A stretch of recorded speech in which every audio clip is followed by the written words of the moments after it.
Do you have Gen Z employees? Are you noticing high turnover rates, a lack of engagement, or feeling like they're constantly on their phones?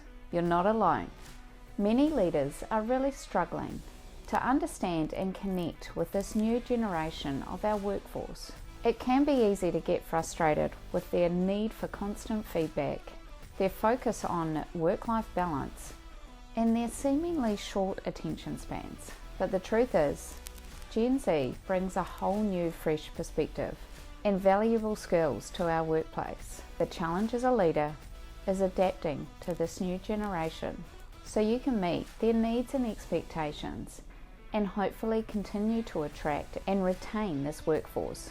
So let's dive into why you might be losing some of your Gen Z employees and what you can do to turn things around. Gen Z are those born between 1997 and 2012.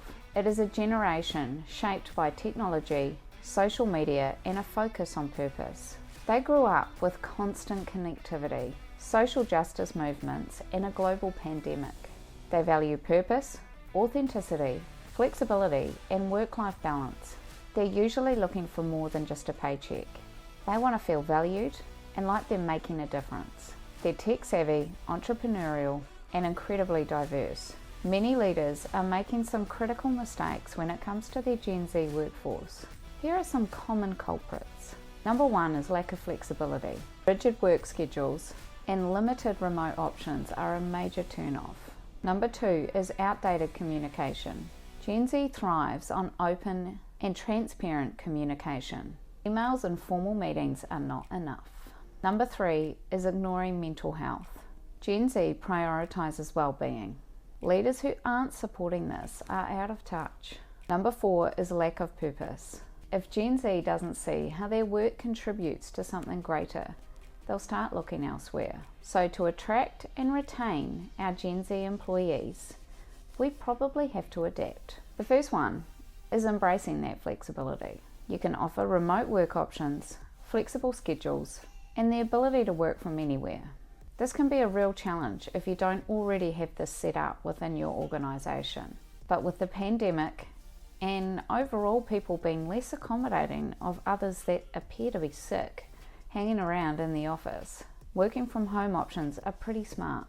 I have created a remote leadership guide that can help you with this, which is linked in the description if you want some additional support on how to manage your team remotely. Flexible schedules is another request that I have seen a lot of with the Gen Z workforce. This could be starting earlier, working later, working slightly shorter days, or even working slightly longer days to enable a day off in future weeks, like the 9-day fortnight. In my experience, if you're in a bigger organisation, it is easier to manage these with clear expectations on what exactly you can offer in terms of flexible working. If you're a smaller business, it could be a lot more straightforward to accommodate these requests. The main requests that I have seen is staff wanting to finish earlier to work around childcare arrangements, and those that want to work fewer hours but don't want to reduce to being really part-time. So perhaps it's going from an 8-hour to a 6-hour day. The next tip is to invest in communication. Utilize instant messaging, video conferencing, and social media for open dialogue. Gen Z craves transparency, open dialogue, and feedback. Technology can be a powerful tool for collaboration, feedback, and keeping a remote or hybrid team connected. Be prepared to feel a little bit challenged by their communication style.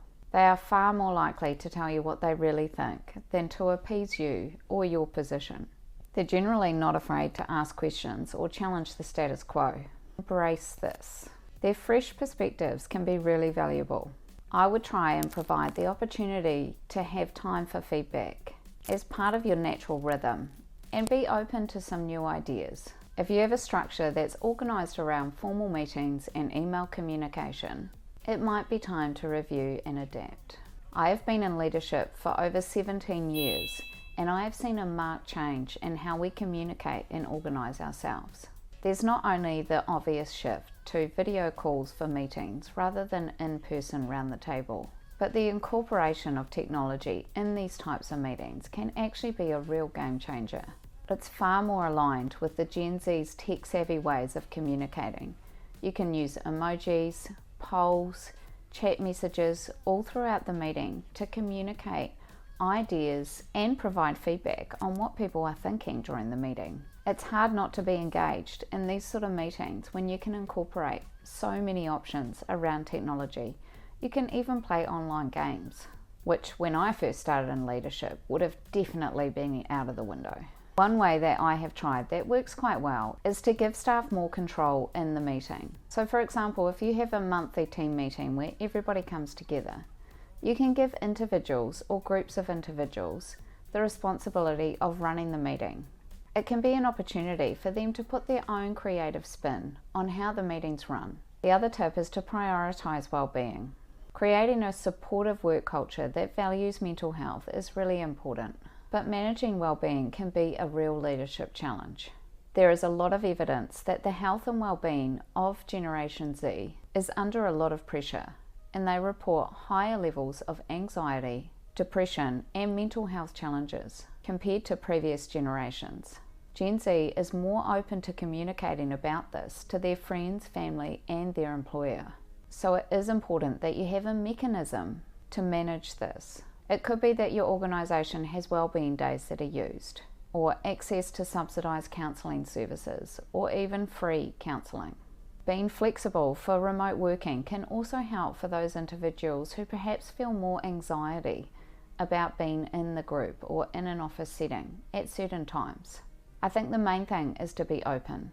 No individual challenges will be exactly the same, but I would advise real caution unless you are a trained counsellor about putting yourself in a position of being seen as a go-to for an individual who is dealing with well-being or mental health challenges. I have seen a number of situations where a dependency is created because good boundaries weren't put in place with individuals. There was this expectation that they could listen their way out of it. It is a really good idea to take your time and determine what you really need as a leader in your role so that you can support people with their well-being.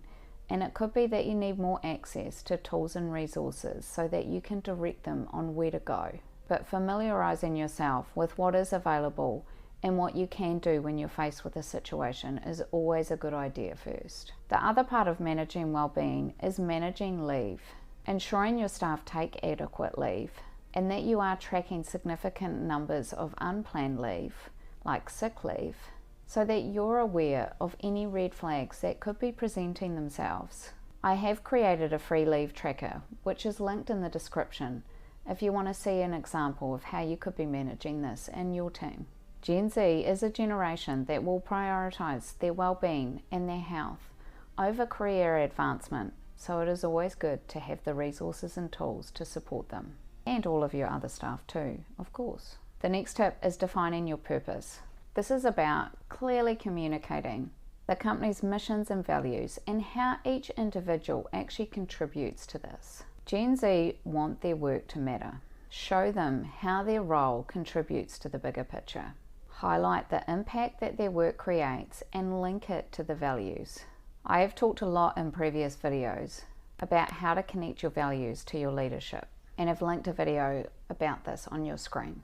Gen Z tend to value authenticity too, so this is pretty important in terms of how you show up in your leadership role. In terms of defining your purpose, this doesn't have to be all about saving the world, but purpose can be found in creating a great product, helping customers, or contributing to a positive team culture. Clearly highlighting what your staff are doing specifically to contribute to this is really important. The next tip is to offer growth opportunities. Gen Z craves growth and autonomy, so don't micromanage.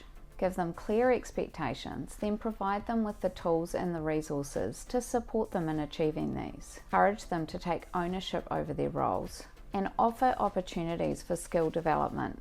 Invest in their learning, and generally anyone will feel like they want to invest back in you and your team's purpose.